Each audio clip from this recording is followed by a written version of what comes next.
Hi, it's Jimmy Deverell with the Spotlight team at Keller Williams Realty here in beautiful Tyler, Texas.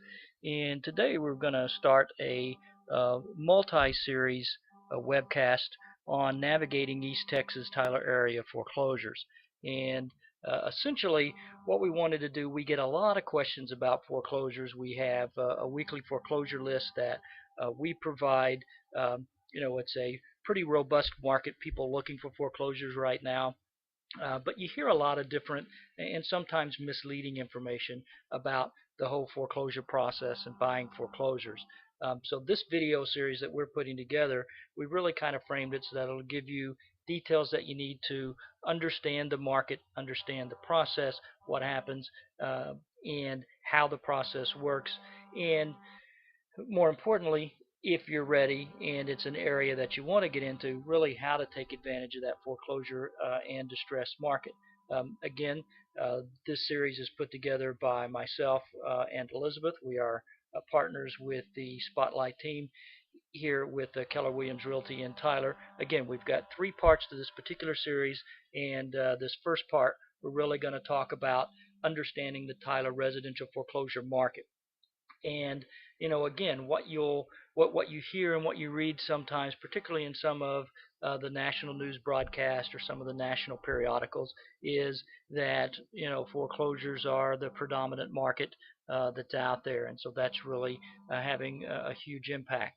What you'll find here, though, in the greater Tyler area is that foreclosures really only account for a pretty small percentage of the overall home activity. Um, and there's really two parts of that that we want to look at. First of all, if you look at the actives residential property, and again, this is as of this morning based on the Greater Tyler MLS that's out there, about 3,374 residential properties. And again, this particular series we're going to focus just on the residential, not the other components of the foreclosure market, but about 3,374 active residential homes within our MLS area.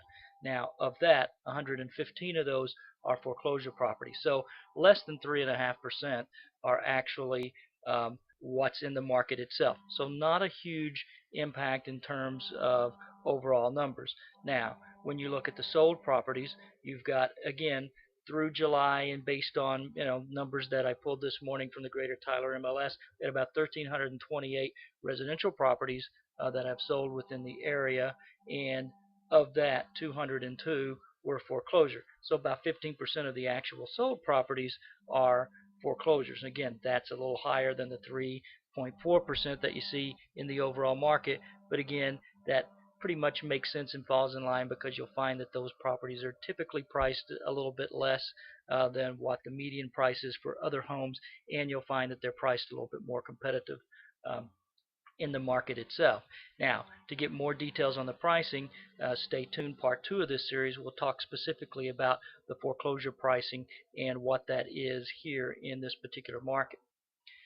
Now, the next part of kind of understanding the foreclosure market is really, where are the foreclosure located? Are they in different areas? Are they in all of the areas? And really what we find is that we have foreclosures in all of the counties pretty much within the greater Tyler MLS area. But if you look at it, it's pretty consistent with all the residential home sales, with the largest concentration, obviously 97. So almost half of those that have sold have been in Smith County. And again, the numbers are going to be pretty consistent with what you'd expect to see with all the residential properties here. So that pretty much hopefully will kind of give you an idea of what the market is, how big the market is here. Relatively small, about 3.5% overall of all the homes that you would see for sale as it stands right now. About 15% of the sold. Certainly enough to, there's definitely an opportunity for those who want to get started in that market, but it's certainly not the kind of numbers that you might see or hear about in other parts of the nation. So again, we appreciate you watching. Be sure to watch our next series where we'll talk about pricing, and the third where we'll talk about getting started and what are some of the options for getting financing for these. If you want more information, or if you want to get our weekly list of foreclosures, give us a call. The number's listed there on the site, or feel free to hit us up on the web. Either way, we'll get you the information that you need as quickly as we can. We appreciate you watching. Stay tuned. Bye now.